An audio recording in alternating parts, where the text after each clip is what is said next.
Llevamos tiempo hablando sobre la necesaria y urgente restauración del retablo mayor de San Blas. Hasta que llegue ese momento y el que tiene que hacer algo lo haga, vamos a empezar a conocer historias y realidades de Villarrobledo. La fundación de Villarrobledo se remonta a 1292. Sin embargo, la creación de su concejo tiene sus raíces en los privilegios que otorgaron los reyes católicos a esta villa. El Archivo Histórico Municipal conserva las actas desde 1580 y hoy hablamos con un profesor de historia que lleva muchos años transcribiendo estas actas municipales desde 1581 hasta 1712. Su obra constituye un valioso legado cultural e histórico y su trabajo nos va a dejar una obra que servirá de referencia para muchos historiadores e investigadores que se interesen por la historia local. Elías Vega Mozo nació en 1957 en Villanueva de Valrojo, Zamora. Se licenció en Historia Moderna y realizó distintos cursos de doctorado por la Universidad Nacional de Educación a Distancia. De su tarea como investigador destacan distintas publicaciones, como Villar de Ciervos de la Carballeda, de 1642 a 1857. Demografía de una población vinculada a la arriería y al comercio entre Castilla y el área galaico-portuguesa.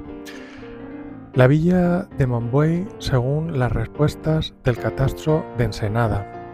El paso de Felipe II por Minaya, un ejemplo de contabilidad y fiasco económico del concejo de Villarrobledo. La repoblación en tierras de Ciudad Rodrigo durante el siglo XVIII.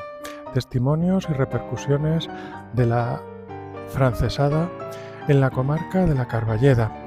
Apuntes para la aplicación de la reforma educativa y desarrollo económico de la zona, entre otras publicaciones.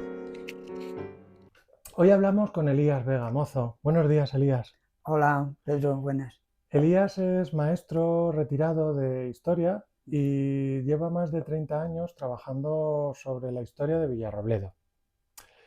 Elías, hoy nos has concedido una entrevista y estamos agradecidos por ello, porque Elías colaboró con El castigo de Sion consumado en la primera publicación. Hace 23 años, en el segundo Congreso de Historia de Albacete, publicó un artículo sobre el paso de Felipe II por Minaya en 1586.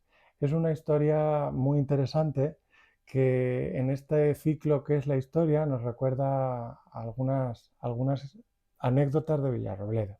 Háblanos de ese artículo, Elías.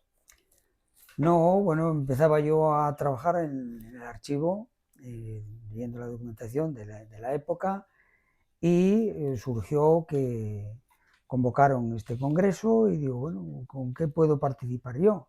Y entonces me pareció que era interesante pues, preparar un pequeño trabajo en relación al paso de Felipe II por Minaya y cómo el ayuntamiento se implicó en tener que llevar los víveres, camas y demás bastimentos que decían entonces, pues para la comitiva de 2 o 3 mil personas que pasaban. Entonces fue, bueno, a partir de ahí, cómo se organizaron en comisiones, los regidores, donde incluso tuvieron que ir a comprar naranjas a un sitio, por ejemplo, llevar carne, bueno, pan, mil cosas, ¿no? Y digo, bueno, pues articulé un poquito en relación a esa información que aparecía en la documentación municipal y eso fue la cuestión, vaya. El caso es que Felipe II nunca llegó a pasar por Villarrobledo. No, por Villarrobledo no. En este caso venía desde Gineta, Minaya, San Clemente, el Castillo de Santiaguillo y las Pedroñeras. Ese era el trayecto que en aquel momento llevó. Después se sabía que quizá fuera el camino de Santiago de Levante, coincidiera, después se pasa al cruce y al Provencio, porque en el fondo era un trayecto más recto. Pero bueno, eso ya fue en época posterior.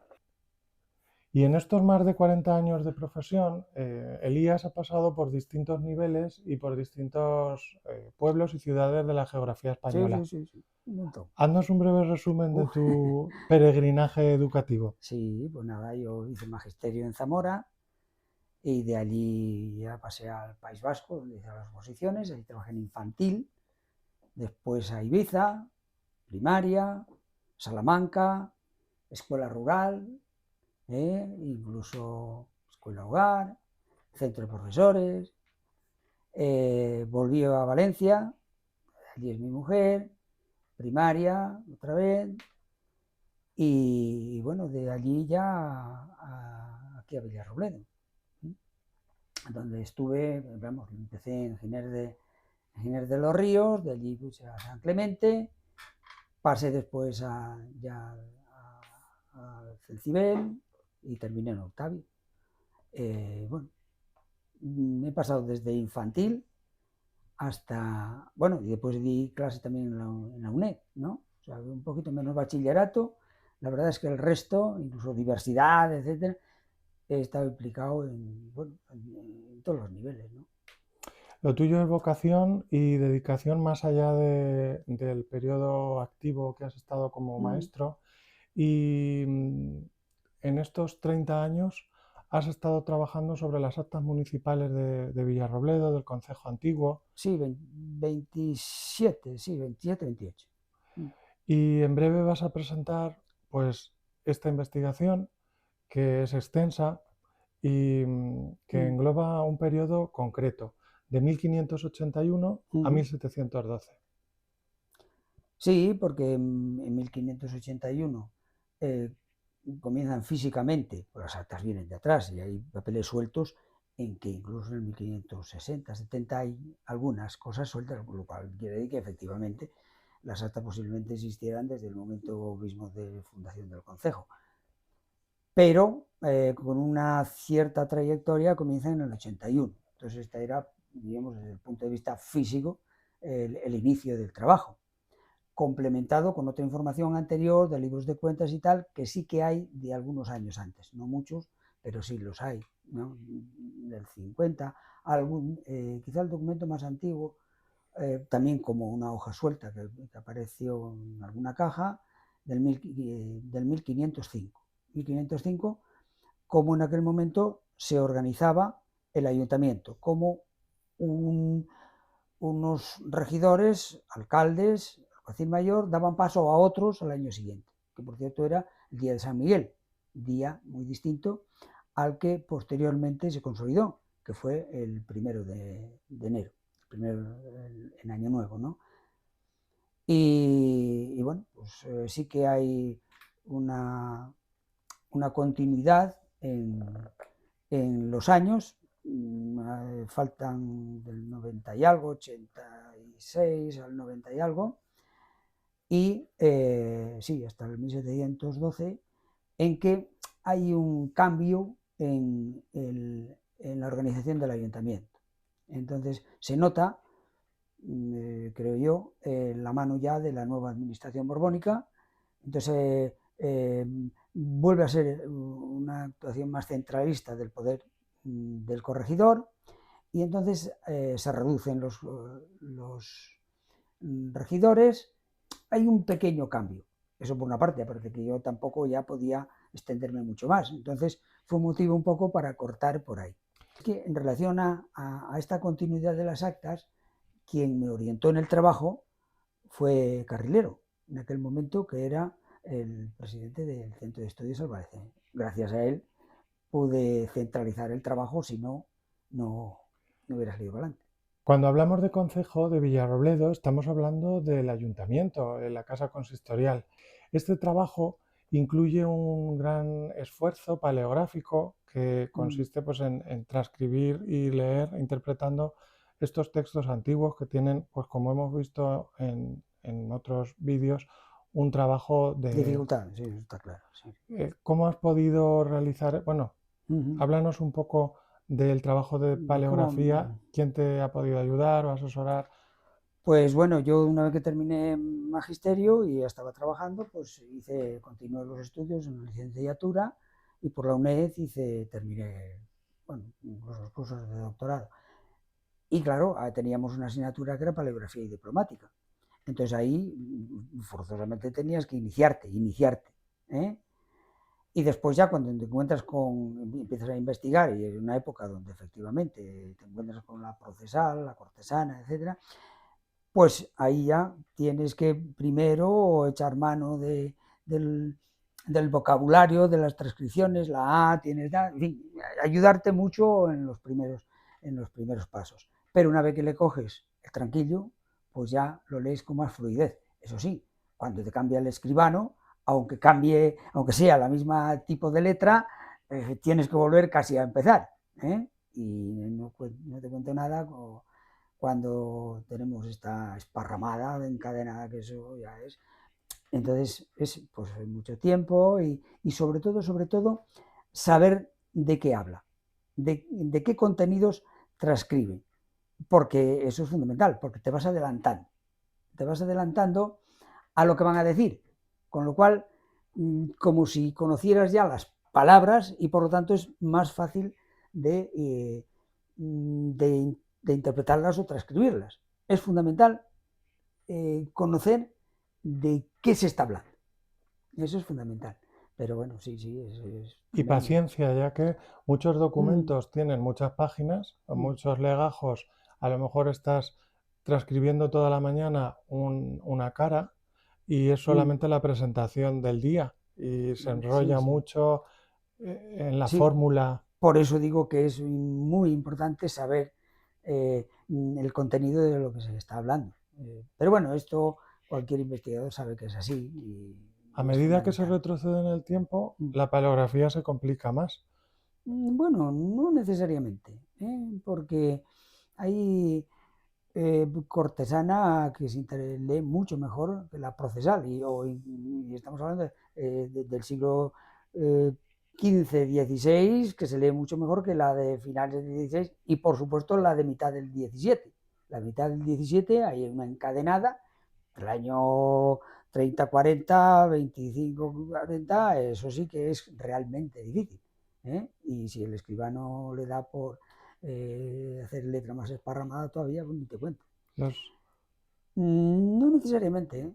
No necesariamente. De hecho, por ejemplo, la tipología gótica y demás es mucho más fácil de entender y los de leer. libros, los Mm, libros parroquiales mm, constituyen fuente, pero claro, sí. el escribano eclesiástico a veces escribe en latín Mm, e incluso a veces no tiene tanta, ya que no son documentos mm, pues oficiales tipo notariales que cobraban por páginas y solían mm, alargarse mucho, estirar una vocal mm, y completar una línea para ir, porque mm, claro, luego cobraban por páginas. mm, La escritura de los libros parroquiales que me he encontrado es muy engorrosa porque a veces está incluso el sacerdote que escribe, pues que no lo pillas en un momento acertado y te hace un borrón y dices que pone aquí.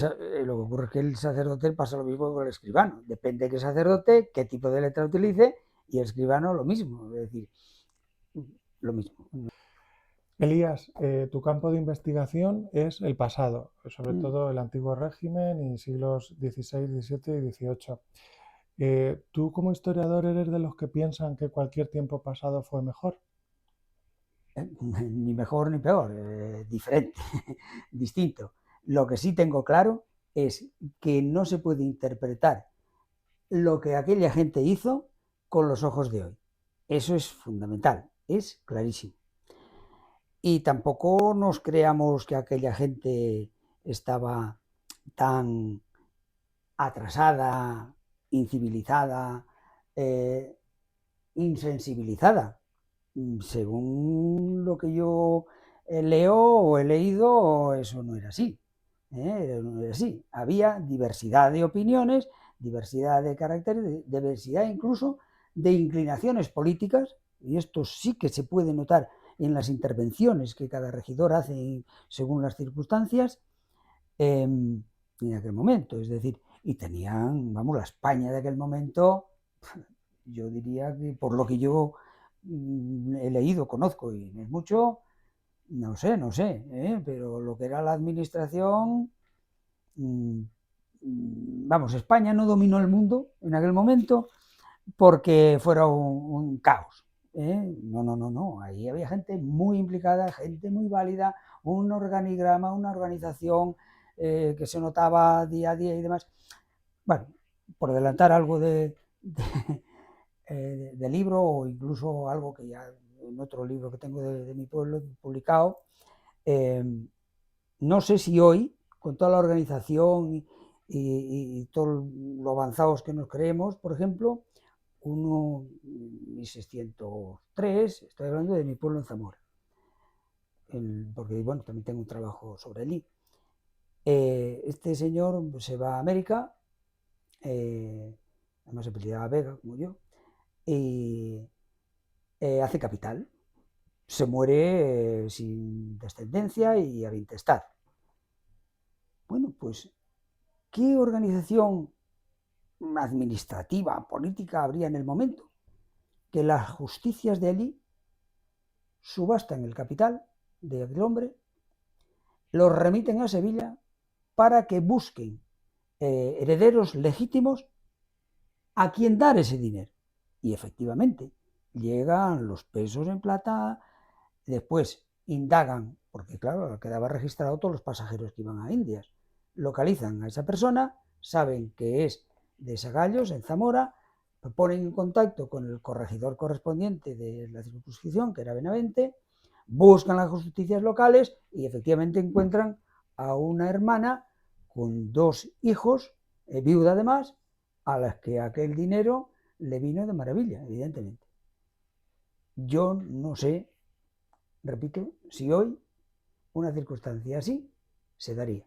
Estamos hablando de términos modernos porque al menos lo que nos han enseñado los profesores de historia es que los partidos políticos en España nacen con Isabel II en el siglo XIX. Lógicamente antes había tendencia conservadora, Claro, moderada, pero nos estás impepinable. hablando del siglo XVI y Sí, XVII sí. con conciencia política de un ayuntamiento de pueblo. Hombre, política no sé, pero con divergencia respecto a cómo solucionar los problemas, sí. Eso, que en el trasfondo hubiera unas tendencias más liberales y más conservadores, eso es más complicado. Eso es más complicado. Lo que sí había era determinadas personalidades. No llega a haber banderías. Yo no he sido capaz de encontrar banderías, es decir, no podemos hablar de grupos. Se posicionaban de alguna manera según intereses más personales, particulares, pero en algún momento sí que hay como más reivindicación social en algunos momentos puntuales. Vaya. Pero sí, sí, sí, no eran tan amorfos como podamos creer o tan súper interesados por el poder, por el mangoneo, diríamos. No, no, no, no, no, no, no. Había gente muy, muy, muy preparada, gente muy, muy concienzuda y gente muy, muy concienciada también. Elías es natural de un pueblo de Zamora que se llama Villanueva de Valrojo, en la comarca de... Sanabria Carballet. Eso Sí, es, porque no es difícil, no es fácil distinguir. Sanabria Carballet es la correcta. de la provincia de Zamora Mm. y lleva mucho tiempo en Villarrobledo, pero nunca ha olvidado sus raíces. No, no. Visita mucho su localidad, colabora con ellos, Mm. pues tiene muchas iniciativas allí a nivel pues histórico y patrimonial. Ahora no tanto, pero en su momento sí. En su momento, por supuesto, fundamos ahí una asociación. Estoy hablando de los años 1979, que es decir, ¿eh?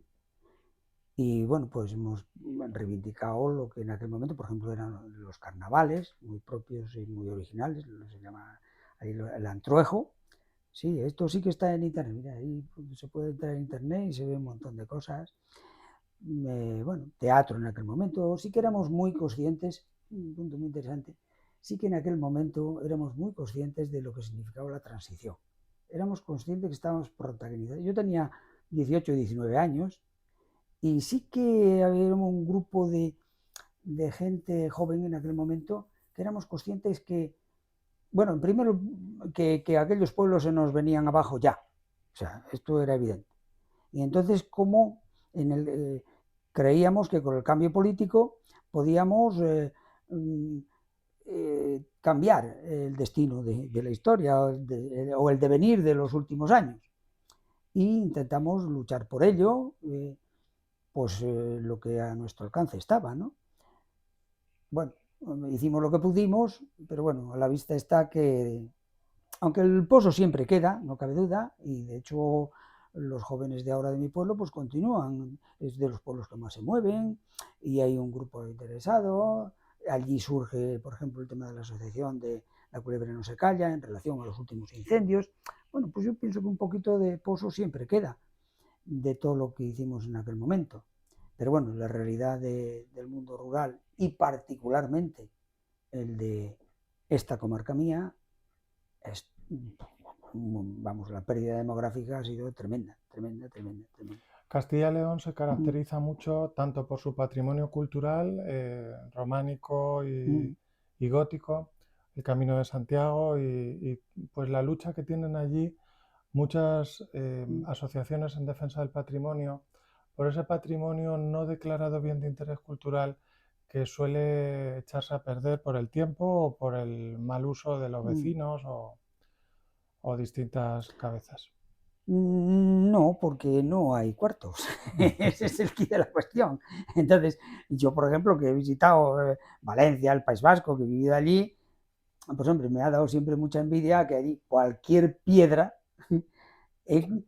vamos, está súper conservada, y ves en mi pueblo la iglesia, que es del siglo XII, y bueno, pues ahora últimamente se está reconstruyendo y demás, a duras penas, ahí hemos estado trabajando y tal, pero vamos, cantidad de ermitas abandonadas, incluso iglesias de pueblos de alrededor, bueno, evidentemente, pero claro, es que nosotros no manejamos el dinero que maneja el País Vasco o Cataluña, las cosas como son. Entonces, Mucho de ese patrimonio litúrgico de Castilla y León se ha ido repartiendo en distintos museos estatales.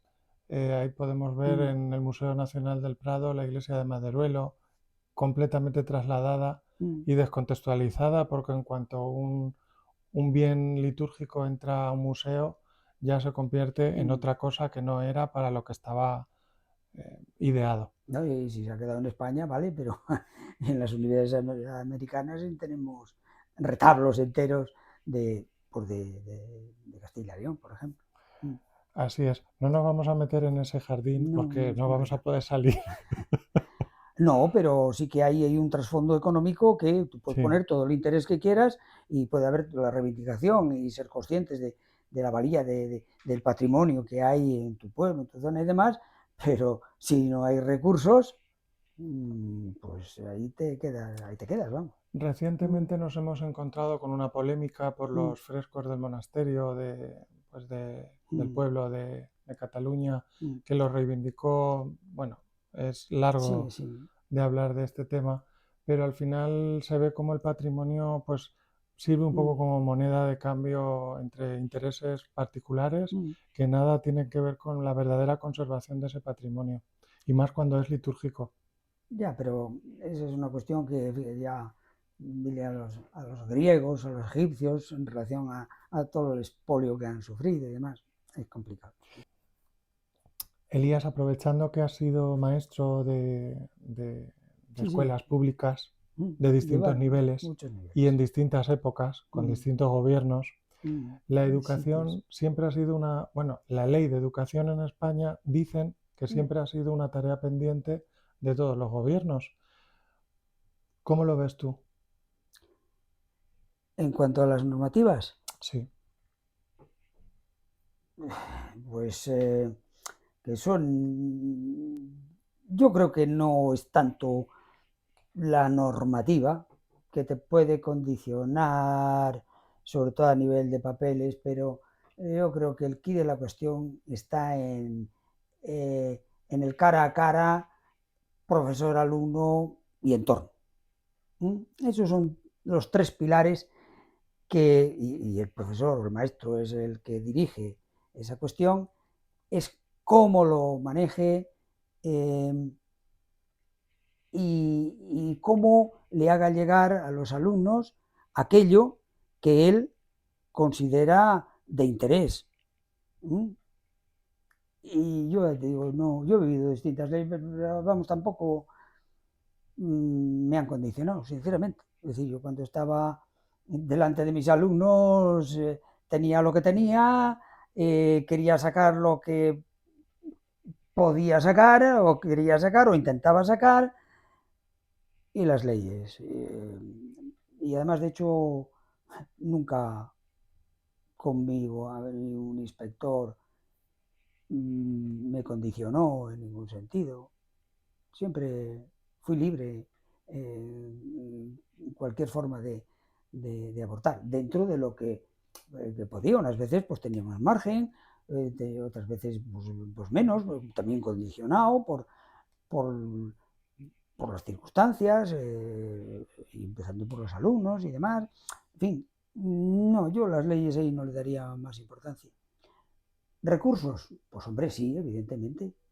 Si disponías de un aula en condiciones y demás, pues no era lo mismo. Pero dentro de eso también, mi madre decía que ellos fueron a la escuela y con un solo maestro, que el hombre encima estaba mal de salud, estaban allí 80 niños y niñas, y que aquel hombre se organizaba, ¿cómo? Pues él enseñándoles solo a los mayores y los mayores después escalonadamente enseñando a los pequeños. Y teníamos, bueno, eso lo viví yo todavía, teníamos que llevar las latas con las brasas para calentarnos y, en fin, pues hombre, sí, todas esas cosas influyen si tienes tu ambiente y demás, pues, con mejores condiciones, tus proyecciones y demás. Pero bueno, yo ahí le doy muchísima libertad al profesor, o yo la he tenido por lo menos, en el sentido de poder hacer lo que he querido siempre. Y he pasado, ya digo, por muchos niveles. Una escuela unitaria con 6 alumnos de infantil y primero y segundo, que éramos 7 o 8, pues allí tenía que encender la estufa yo todas las mañanas y bueno, pues adaptándonos y adaptándome a lo que había, bueno, pues supongo que como otros muchos, no cabe duda. Pues vamos a volver sobre tu obra titulada Mm, mm, Organización y actividades del Concejo de Villarrobledo de 1581 a 1712 mm, y me gustaría preguntarte por qué hasta 1712. Nos has avanzado algo, sí, pero ¿por qué terminas en 1712? no, básicamente por eso, porque ahí ya noto yo que hay un cambio en el devenir de la dinámica interna del propio ayuntamiento, empezando porque de 40 regidores, 41, se reduce por ley, eso sí, ahí sí que influye, a 6, que eran sorteados, por cierto, después, era más complicado. Y por otra parte, que ya no me podía extender mucho más, porque ya tenía material más que suficiente. Entonces fue una excusa, ¿verdad? Para ahí. Lo que sí animo es, bueno, pues a partir de ahí, la labor pues las continúo otro, porque el siglo XVIII es muy interesante, en el que, igual que en el XVII, pues Villarrobledo entra en crisis plena y total, en el XVIII se recupera. Y en el siglo XVI y XVII, ahora en el siglo XXI que nos encontramos, que creemos que tenemos leyes novedosas, innovadoras, avanzadas, nos comentabas que hay una anécdota en las actas municipales de esta época. Hay un concepto que pensamos que es muy moderno, muy transgresor. Bueno, no, pero hay muchos, pero muchos, ¿eh? Muchos. No creamos que aquella gente, en fin, no tenía su nivel, no, no, en ese sentido, y incluso jurídicamente, ¿no? A ver, aquí no, bueno, no me he encontrado que dilapidaran a nadie porque sí. He ido 130 y tantos años y solo he encontrado como que ejecutaran a una o dos personas. Y vaya, vaya, a la que tuvieron que liar para esas ejecuciones. Es decir, no, te va a venir su juez correspondiente, sus letrados de un lado y del otro. No, esto no fue fácil. Y me encontré un caso o dos, o sea, en ese sentido. Y bueno, pues después, si te refieres un poco al tema, pues aparece la palabra divorcio en algún momento, ¿no? Es decir, una mujer es maltratada por el marido, etcétera, y pide divorcio al arcedianato de Alcaraz, que era la referencia superior aquí a la parroquia, ¿no? O sea, y aparece como tal la palabra divorcio. No, pero hay muchos más conceptos, vamos, que creemos que no existían y existen. Al margen, ya digo, de toda la complejidad administrativa que llevaba el ayuntamiento, es decir, desde cómo se elegían a los alcaldes, qué funciones tenía cada regidor, las comisiones de trabajo, pero eran amplísimas y tocaban un montón de campos, pleitos, cuentas, obras, urbanismo fundamental, ya digo, vamos, y después tenían sus funcionarios correspondientes, sus porteros, sus letrados de pago, sus escribanos propios, bueno, carceleros, es decir, había una nómina de funcionarios ya Teníamos amplia. cadena, teníamos rollo. Bueno, el rollo sí que aparece un documento y está escrito en el 1600, bueno, Sandoval habla de ello, por supuesto, pero sí que yo hago una pequeña transcripción porque no he encontrado el documento en 1620 y algo, 21, 22 me parece, bueno, a quién se le encarga, todo eso, que repito, Sandoval, lo que para que pasa Sandoval, pues no pone la fuente, pero posiblemente leyera este documento como lo leí yo. Bueno, pues yo he explicado algo al respecto. Pero yo en todos esos años no me encontré a nadie que fuera ejecutado en el rollo, no en la picota, en ningún momento. Vamos. Eso sí que ejecutaron a dos, pero bueno, clavaban la cabeza en unos postes delante de la casa y demás. Pero solo en aquel momento. Y vamos, no por nimiedades, habían matado a dos guardas del campo, los guardas forestales, o sea que no era cualquier cosa, es decir, en fin, no, yo tengo, vamos, creo, lo que quiero transmitir de alguna manera en el trabajo es eso, la complejidad administrativa y el buen hacer de aquellas gentes dentro de lo que pudieron.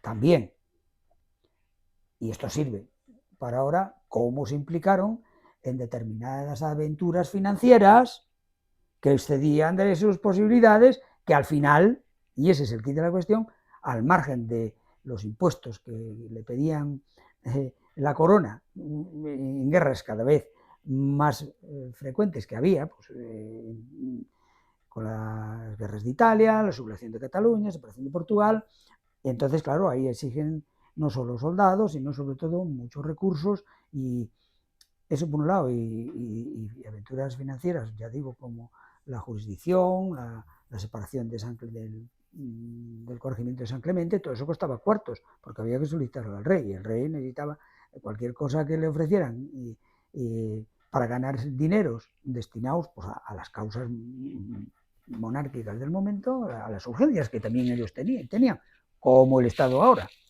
Tampoco hay mucha diferencia, es decir, ahora mismo estamos hablando también de que se necesitan unos dineros para la defensa. Es decir, en el fondo estamos... ¿Y ese dinero dónde sale? Pues de los impuestos o vía deuda, como en aquel momento.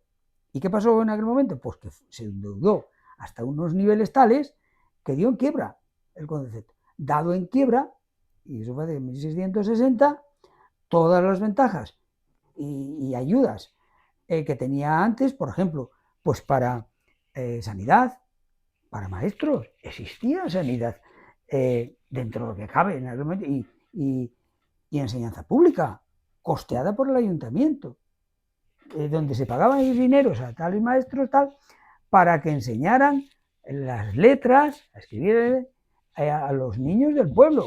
Claro, irían los que irían, evidentemente, porque muchos ya con 8 años tendrían que ir al campo, eso está claro, con todas esas limitaciones, evidentemente, pero eso existía ese concepto. Eso, cuando ya el ayuntamiento es intervenido, se va al carajo, ya ni médicos, ni sanidad, ni apoyo al hospital, nada de nada. Lo digo porque por ahí andamos. Escuchándote cómo nos cuentas lo que has leído en las actas Mm. municipales, nos estás mostrando un pueblo que nos cuesta reconocer. No somos un pueblo exclusivamente agricultor y campesino. Estás hablando de maestros, funcionarios. No, y en aquel momento había una industria artesanal potentísima. Claro, todas las telas que en aquel momento había. Comercio. No era un pueblo que... Era un pueblo muy agricultor porque labrador sobre todo, y además la producción de trigo, etcétera, cebada, sí que es importante, no cabe duda, pero sobre todo ganadero también. Vamos, exportan ovejas y documentos donde el ganado lo venden en Valencia y vienen comerciantes aquí y ya digo, y sobre todo muchos artesanos de telas, bueno, bastas en aquel momento de lana, pero todo lo que aquello implicaba. ¿eh? Y bueno, molinos, es decir, no, era también, bueno, pues si había una, como hoy, había una riqueza primaria, pues había también una industria o artesanía, en algún momento podemos hablar de industria, una artesanía de transformación que implicaba pues mucha gente también. La importancia de las viñas en aquel momento ya, fundamental. Además, como aparecen, cuando autorizan dónde plantar, necesitaba su autorización para plantar. No podías tampoco, hoy nos quejamos, es que si cortas una rama de un árbol te sancionan, no sé qué. En aquel momento también, eso todavía estaba con las ordenanzas muy reglamentado. Y cuando tú querías poner un majuelo de viña, pues tenías que solicitarlo. Y cómo aparecen muchísimas en las rochas, por ejemplo. A ver, fíjate ya dónde viene la cuestión, ¿no? Estaremos atentos a la presentación de tu Mm, libro porque es muy interesante y es un legado que nos dejas pues para todos los investigadores y curiosos de la historia local, porque al final no deja de ser historia nacional también. mm. Em, No, y sobre todo que, bueno, ahí se dejan caer o se presentan cosas que después otras personas pueden retomarlas en una línea, en la otra, indagar más. Es decir, bueno, yo presento de una manera, en la medida que he podido, organizada y didáctica, entre comillas, las cuestiones que en aquel momento se trabajaban en el ayuntamiento, porque me baso fundamentalmente, bueno, fundamentalmente no, me baso en las actas documentales, que era donde se decretaba y se acordaba y se debatía lo que en cada momento tenían que hacer y pagar sobre todo.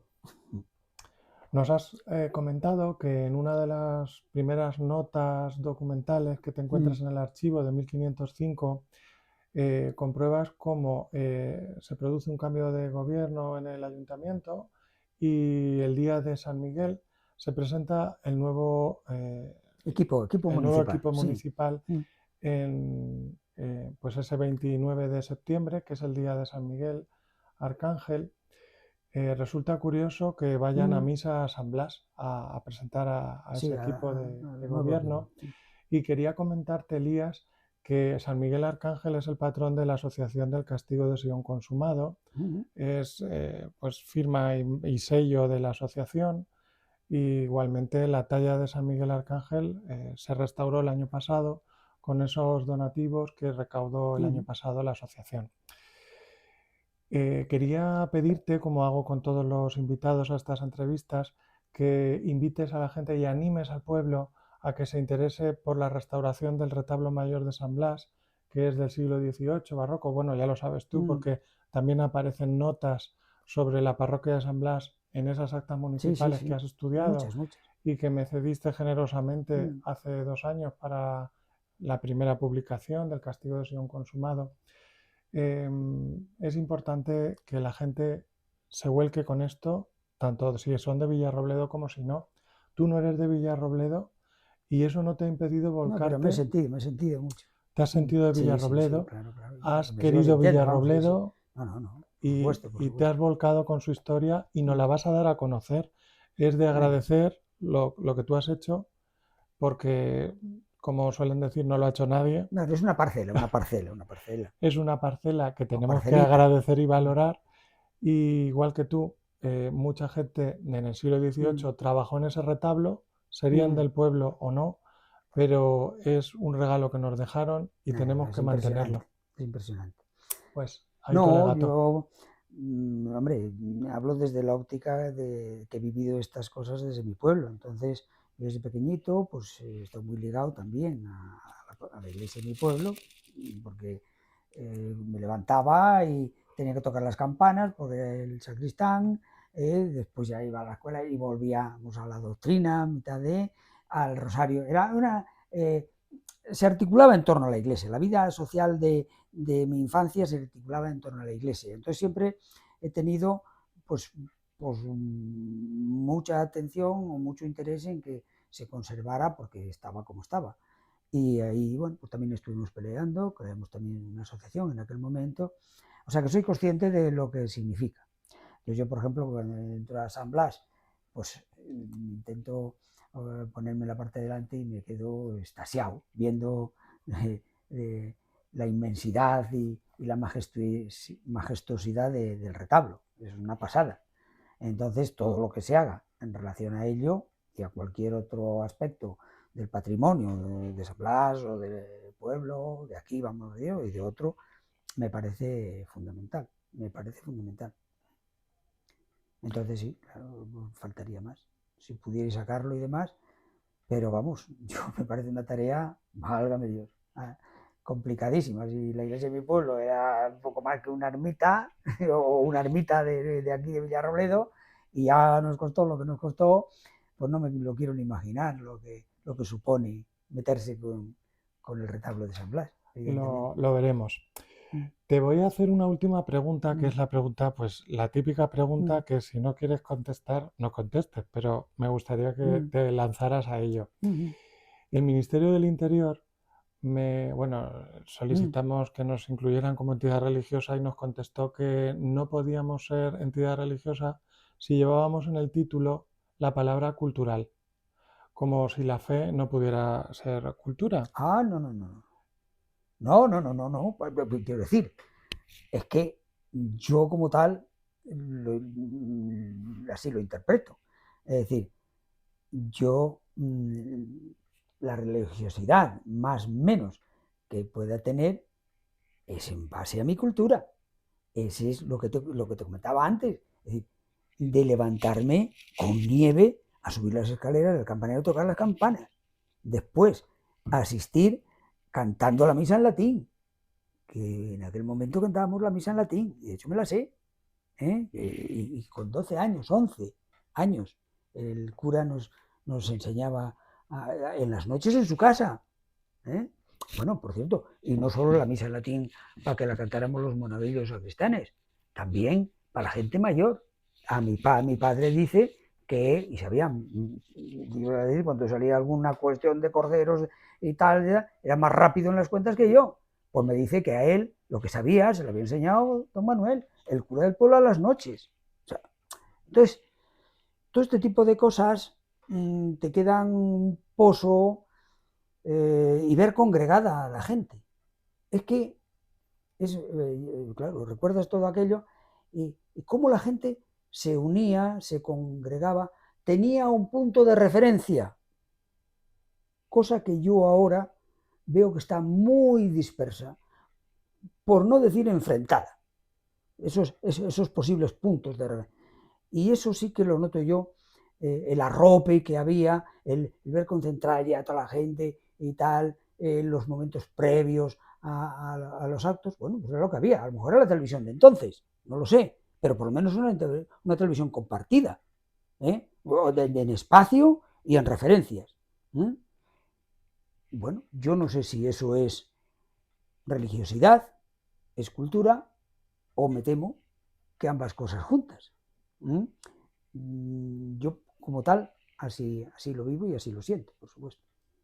Pues muchas gracias, Elías, por conceder Mm, esta entrevista y estaremos en mm. esa presentación de tu libro. Muchísimas gracias. Bueno, a ti, Pedro. Venga.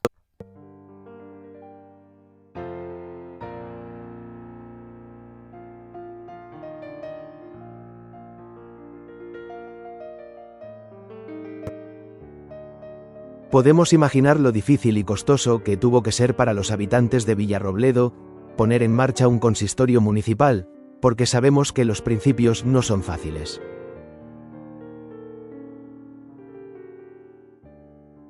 Lo que no podemos imaginar es la inmensa satisfacción que tuvieron que sentir aquellos villarrobledanos renacentistas al conseguir, después de 300 años de reivindicación y lucha, su independencia gubernativa. Hoy, miramos al ayuntamiento, como el que mira a un futuro incierto, con la certeza que, a veces volver a la esencia del origen, es la clave para obtener un futuro próspero y lleno de oportunidades para todos.